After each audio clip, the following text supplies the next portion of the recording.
Assalamualaikum warahmatullahi wabarakatuh. Perkenalkan nama saya Pasal Kala dengan NIM 24010300100.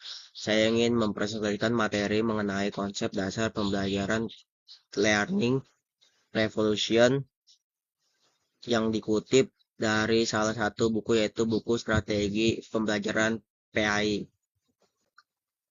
Latar belakang: perubahan zaman yang semakin cepat menuntut transformasi mendalam dalam berbagai aspek kehidupan, masuk dalam dunia pendidikan, revolusi informasi, kemajuan teknologi digital, serta perubahan dinamika sosial dan ekonomi telah menggeser paradigma tentang bagaimana manusia seharusnya belajar. Sistem pendidikan tradisional ini menekankan pada hafalan, metode satu arah, serta pendekatan yang seragam kini dinilai kurang mampu menjawab tantangan abad ke-21. Dalam konteks ini, terus sebuah gagasan besar yang kita dengan istilah learning revolution atau revolusi pelajaran.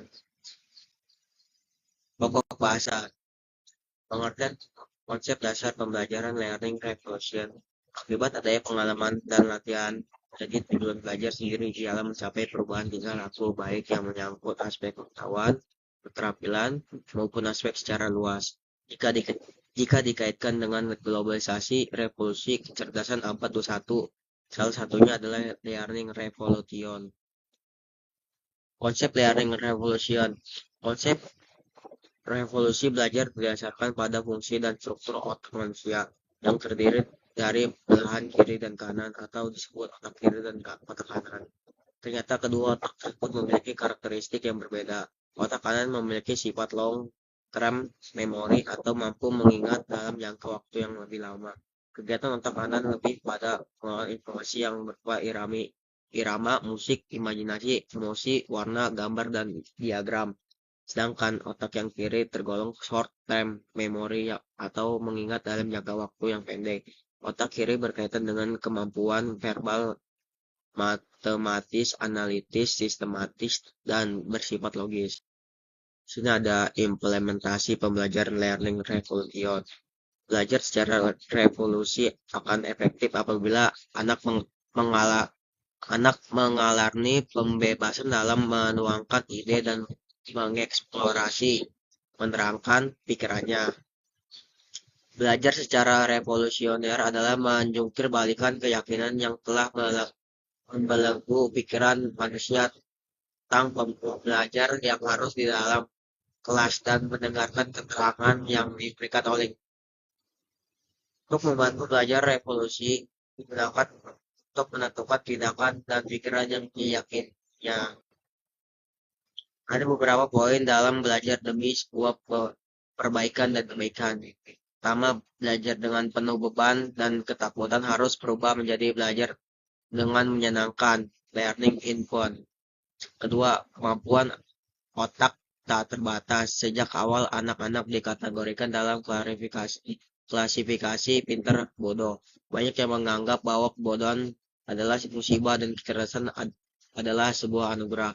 Ketiga, sekolah bukan ajang demonstrasi kekurangan para mahasiswa. Pengungkapan kekurangan hanya boleh dilakukan dalam rangka memperbaiki skill atau sikap yang dianggap perlu diperbaiki. Keempat, belajar hakikatnya mengarahkan seseorang sesuai potensinya. Untuk itu guru berkewajiban mengetahui tipe belajar anak. Kelima, belajar yang dibutuhkan siswa dalam psikologi. Dijelaskan bahwa anak tidak dibentuk oleh lingkungan. Keenam, hubungan guru dan murid, bukan subjek dan objek yang satu tidak lebih tinggi dari yang lain. Mengajar adalah belajar. Ketujuh, membangun kafilah ruhani. Belajar hakikatnya sebuah kafilah andaikan dalam dada guru ada niat untuk membangun. Sini ada langkah-langkah learning revolution. Langkah-langkahnya: 1. Ciptaan kondisi yang benar. 2. Presentasi yang benar. 3. Berpikir lebih terbuka. 4. Ekspresikan activate to draw out. Yang kelima, praktikan. Yang keenam, tinjau, evaluasi, dan rayakan. Sini ada model learning revolution. Terdapat banyak sekali model pembelajaran learning revolution. Di antaranya adalah: 1. Setiap orang adalah Setiap orang adalah guru dan sekaligus murid. Untuk pertama kalinya, anak-anak mengambil alih posisi menentukan dalam revolusi komunikasi. Bagi kebanyakan orang, belajar akan sangat efektif jika dilakukan dalam suasana yang menyenangkan. Dua, ciptakan lingkungan yang baik, maka anak-anak yang berasal dari keluarga miskin sekali akan berkembang dalam proses belajar mandiri. Tiga, saat terbaik untuk mengembangkan kemampuan belajar adalah sebelum masuk sekolah, karena sebagian besar jalur penting di otak dibentuk pada tahun-tahun awal yang penting tersebut. Strategi pembelajaran learning revolution. Satu, tentukan tujuan spesifik. Tetapkan tenggat waktu. Mula-mula tentukan poin apa yang Anda ingin pelajari. Setelah itu tentukan tujuan. Setelah itu buatlah langkah-langkahnya dan tentukan waktunya. Dua, dapatkan mentor yang antusias segera, karena mentor yang antusias akan mengaruhi kepada pembelajaran setiap anak. Tiga, mulailah dengan gambaran menyeluruh seperti pada puzzle, contohnya dalam pembelajaran BTK. Anak bisa diajarkan huruf hijaiyah melalui permainan puzzle. Manfaat learning revolution: mempermudah, mempercepat belajar dan menguatkan memori otak. Sebagaimana pendapat Tony Buzan yang mengatakan bahwa dari learning revolution ini bisa menggabungkan antara pengetahuan, kepedulian, optimisme, dan saran-saran yang praktik. Ia menjadi petunjuk yang baik dan memahami kemajuan dan konsep-konsep utama yang mempengaruhi pelajaran dengan belajar dalam keadaan yang fun. Maka belajar akan efektif serta respon yang diterima sangat baik. Kesimpulan, dari pemaparan makalah di atas dapat kami simpulkan bahwa arti belajar yang sebenarnya adalah proses perubahan tingkah laku berkat pengalaman dan latihan.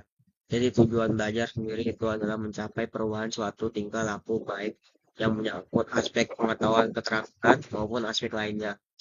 Model-model learning revolution: setiap orang adalah seorang guru dan sekaligus murid. Anak-anak mengambil alih posisi menentukan dalam revolusi komunikasi. Ini bisa digunakan pada anak berusia 8-9 tahun. Bagi kebanyakan orang, belajar akan semakin efektif jika dilakukan dalam suasana menyenangkan. Sekian dari presentasi saya. Kurang lebihnya mohon maaf. Wassalamualaikum warahmatullahi wabarakatuh.